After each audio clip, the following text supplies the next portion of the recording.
Assalamu alaikum. This is Mohammed Singh welcoming you all to the English news from Btv-Chattogram. Let's begin with the headlines. A BNP chairperson Begum Khaleda Zia to leave for London next Sunday. Dr. Zubaida Rahman arrives in Dhaka to accompany her.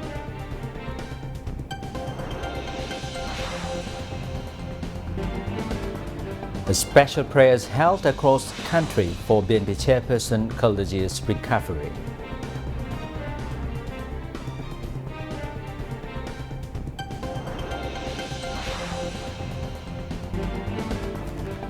A future Bangladesh will be the Bangladesh of Quran, said Jamaat Islami Amir Dr. Shafiqur Rahman.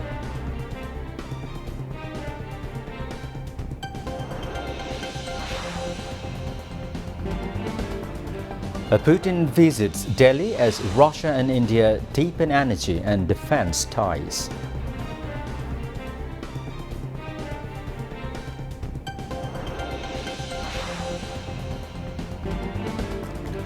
And West Indies trial by 319 runs against New Zealand in Christchurch Test.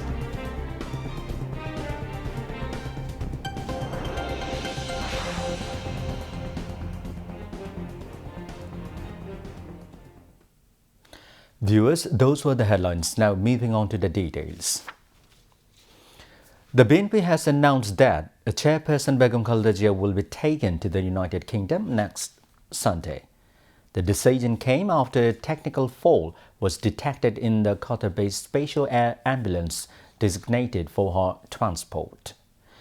BNP Secretary General Mirza Fakhrul Islam Al-Rumgi said that if Khaleda Zia's physical condition remains stable, she will be flown to London on Sunday. A team of local and foreign doctors is working around the clock for her treatment. An 18-member team has already been formed to accompany Khaleda Zia abroad. The team includes specialist doctors, housemaids and individuals personally trusted by the Zia family. Her two daughters-in-law will also be part of the team. Meanwhile, Khaleda Zia's daughter-in-law, Dr. Zubaida Rahman, arrived in Bangladesh today to accompany her to London. She landed at Hazrat Shahjal International Airport in Dhaka in the morning and went straight to Evercare Hospital. Upon arrival, she inquired about her mother-in-law's medical condition. Countless people across the country are praying for the recovery of Begum Khaleda Zia, whose political sacrifices, struggles and deep love for the nation and its people have earned widespread respect. Responding to the call of the interim government, special prayers were offered at Baitul Mukarram National Mosque and all mosques across the country after Jummah prayers, seeking the speedy recovery of former Prime Minister and BNP chairperson Begum Khaleda Zia. Special prayers were also held at all temples, including Dhakeshwari Temple in the capital, churches, pagodas, and other places of worship of different religions. Similarly, a special prayer session was held at the Central Mosque of Bangladesh Television after Jummah prayers. Employees from all sections of the state broadcaster took part in the prayers. In the prayers, devotees sought the early recovery and long life of Begum Khaleda Zia, as well as overall peace and stability in the country. BNP Secretary General Mirza Fakhrul Islam Al-Rumgi and senior party leaders attended a prayer gathering at a mosque in Neapolitan, seeking the recovery of BNP chairperson Begum Khaleda Zia. The BNP Secretary General said Begum Zia has sacrificed her life for democracy. Her illness began during her imprisonment. Due to lack of proper treatment, her condition became critical. He further stated, if the air ambulance sent from Qatar arrives tomorrow, Begum Khaleda Zia will be taken to London on Sunday.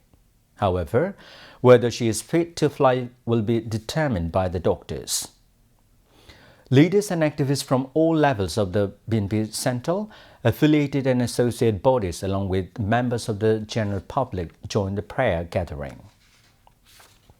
Meanwhile, a special dua mahfuz were held at the various mosques, including Andurkila Shah Jami Mosque and Jamiatul Fallah National Mosque of Port City, Chattogram, to pray for the speedy recovery and health of BNP chairperson and former Prime Minister Begum Khaleda Zia. Later, special prayers were offered during the Munajat, praying for Begum Zia's speedy recovery and the welfare of the country and the nation. Jamaat-e-Islami Amir Dr. Shafiqur Rahman said, "The future Bangladesh will be a Quran's Bangladesh. Will not fear anyone's bloodshot eyes. No one's hegemony will be tolerated. Relationship with everyone will be based on equality." He said this at the 8-party divisional rally at the city's Laldiki Maidan today. Dr. Shafiqur Rahman said, "The past tyrannical government solidified its power by killing countless scholars and patriotic army personnel in the dead of night." Amir of Khilafat Majlis, Maulana Mamunul Haq said, "This time Bangladesh will be a Bangladesh of Islam, a Bangladesh of the Quran, a Bangladesh of the Khilafat." Among others, a senior Naib Amir of Islami Andolan Mufti Sayyid Muhammad Faizul Karim, Naib Amir of Jamaat-e-Islami ATM Azharul Islam, Assistant Secretary General of Jamaat-e-Islami Dr. Hamidur Rahman Azad, a Principal Maulana Sarwar Kamal Azizi. Amir of Nawaji Islami Party, Muhammad Shahjan, spokesperson for Jatiya Ganatantrik Party, Rashid Pradhan, Amir of Bangladesh Khilafat Andolan, Maulana Habibul Miyaji, a chairman of Bangladesh Development Party, Advocate A.K. Anwarul Islam Chan, Secretary General of Khilafat Majlis, Dr. Ahmed Abdul Qadir, a former Amir of Btv-Chattogram Metropolitan, Shahjan Chaudhary, and central and district level leaders of all 8 parties also spoke at the event. Now, international news.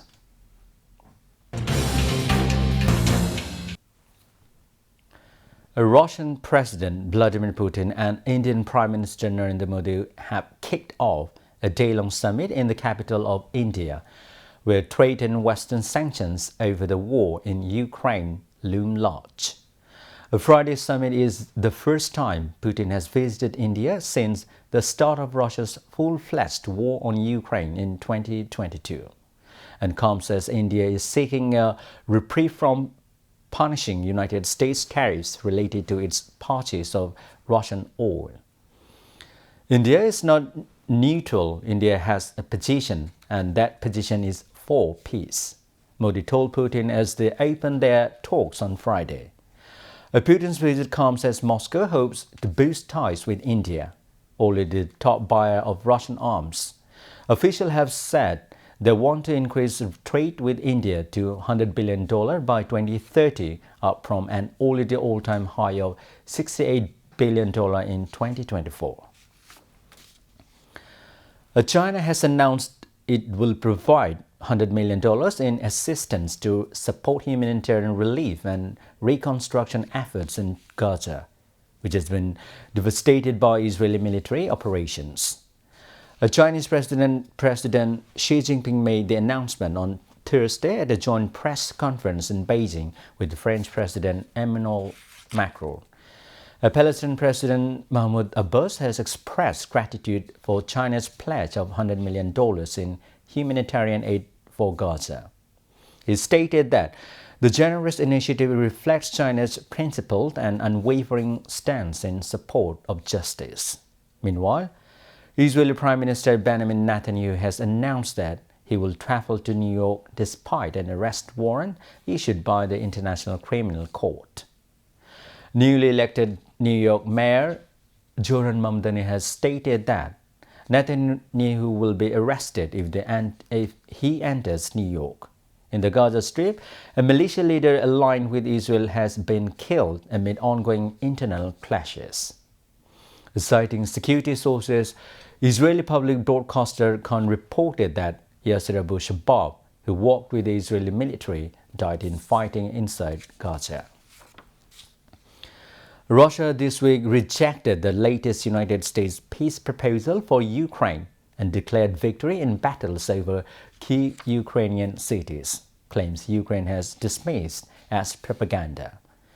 Russia's Ministry of Defense on Monday night said it had seized the eastern Ukrainian city of Pokrovsk. It has been besieging for a year. Defense Minister Andriy Belousov later repeated the claim personally. Russia also said it had pushed Ukrainian defenders out of Volchansk and Kupiansk cities in the northern Kharkiv region. Most of the city Kupiansk is under the control of Ukrainian troops, said Ukrainians Joint Force Task Force, a command structure responsible for the defense of Kharkiv, rebutting Russia's claim. The reported Russia advances came on the eve of U.S. envoy Steve Witkoff's arrival in Moscow for peace talks with Yuri Yushakov, a key aide of Russian President Vladimir Putin. The General Staff of the Ukrainian Armed Forces said the timing of the claims was designed to make an impression on the U.S. delegation.